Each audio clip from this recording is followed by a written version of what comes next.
nggak terima sama orang tua saya, lalu saya berharap kepada Pak Anas nantinya saya selaku Nanti akan kita fasilitasi Pak, fasilitasi untuk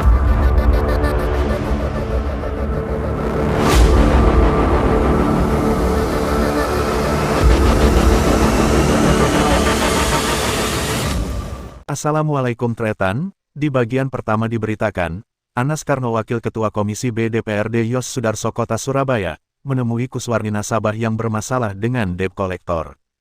Kepada Anas Karno, Kuswarni orang tua Ahmad Hendrik Setiawan berkisah, anaknya perkelahi dengan debt collector karena membela dirinya. Hendrik mengalami luka di pipi kirinya. Tidak terima, akhirnya Hendrik melaporkan peristiwa perkelahian itu ke Polsek Rungkut. Usai melaporkan kasusnya, media ini menemui Hendrik untuk dimintai keterangan. Berikut pernyataan Hendrik yang terlensa Raja Warta. Bisa diceritakan kejadian semalam, Mas?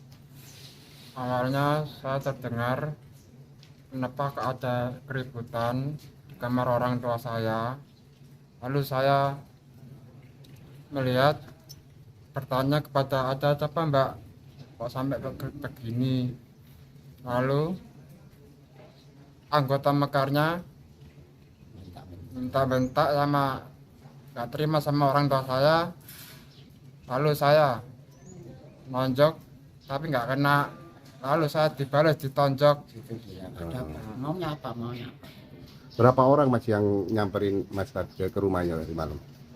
3, yang di kamar 3, lakinya 1, perempuannya 2, lakinya 1, yang teman-temannya di luar. Di tempat yang sama, Sukir Ketua RW 03 Kedung Baruk berharap, kejadian yang menimpa Kuswarni dan keluarga, tidak terjadi lagi di kampungnya.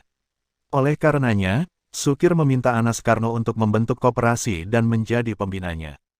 Ini kan ada peristiwa pemukulan di wilayah sampean, Pak, ya? Atau perkelahian, Pak. Ini ada anggota Dewan, Pak Anas Karno, ingin membantu menyelesaikan persoalan ini. Kira apa respon Bapak atas tindakan Pak Anas Karno ini? Saya begini ya, saya berterima kasih pada Bapak Anas selaku anggota Dewan yang di bidang Komisi B saat ini melayani masyarakat. Mudah-mudahan dalam pelayanan ini adalah menyentuh hati masyarakat sehingga masa telayani terayomi, tidak ada korban-korban terkait koperasi penganiayaan. Kita tidak memperbolehkan, silahkan ada simpan pinjam, tapi jangan ada suatu kekerasan, tindak pidana yang menyakiti dan melukai hati warga saya. Terus apa yang diharapkan dari Pak Anas ini? Saya berharap kepada Pak Anas nantinya saya selaku Ketua Keamanan di wilayah Kedung Baruk juga sebagai Bapak RW, nantinya kelompok UMKM yang ada di wilayah kami akan kami ajukan dan didirikan koperasi UMKM untuk membangkitkan ekonomi masyarakat kecil. Berarti atas maksudnya, tapi tentunya koperasi ini atas bimbingan Pak Anas begitu. Betul. Nanti insya Allah saya akan meminta suatu pelatihan koperasi, pembinaan UMKM, bagaimana nanti kalau sudah masyarakat sudah bisa membuat kreatif inovasi dalam hal membuat kowe basah dan lain sebagainya, sehingga nantinya butuh modal. Nah, dengan adanya kehadiran Bapak Anas sebagai anggota Dewan Komisi B perekonomian koperasi, mudah-mudahan nanti masyarakat kita bisa terbantu dan bisa bangkit ekonominya yang saat ini memprihatinkan dengan 2 tahun adanya pandemi. Merespon permintaan Sukir Ketua RW 03 Kedung Baruk, Anas Karno berjanji akan memfasilitasi pendirian koperasi. Tidak hanya itu, Anas juga siap membantu warga untuk mendapatkan pinjaman modal dengan bunga rendah.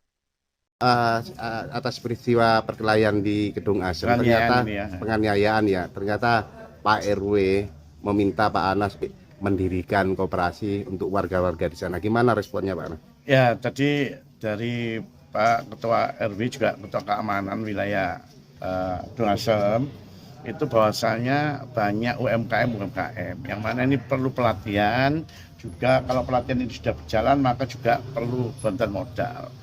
Dari Komisi B itu memang bidang daripada bidang UMKM, bidang perekonomian dan keuangan, maka nanti akan kita fasilitasi, Pak, fasilitasi untuk UKM-nya, satu bentuk-bentuk pelatihan, pendampingan pelatihan. Nanti kalau memang butuh modal maka nanti ada BPRSAU yang mana akan kita hadirkan di UMKM tersebut agar tidak terjadi seperti yang sekarang ini ada koperasi yang sampai nagihnya sampai maksa, bahkan terjadi sampai penganiayaan. Harapan ini jangan sampai terjadi. Maka sering kami sampaikan Pak RW ke masyarakat, kalau meminjam ke BPRSA Swaja, punya pemerintah kota Surabaya yang memang bunganya cukup ringan sekali, dan memang semangat koperasi BPRSA itu memang untuk UMKM yang permodalan, agar yang disampaikan pertumbuhan UMKM dan kebangkitan UMKM dapat berjalan seperti itu.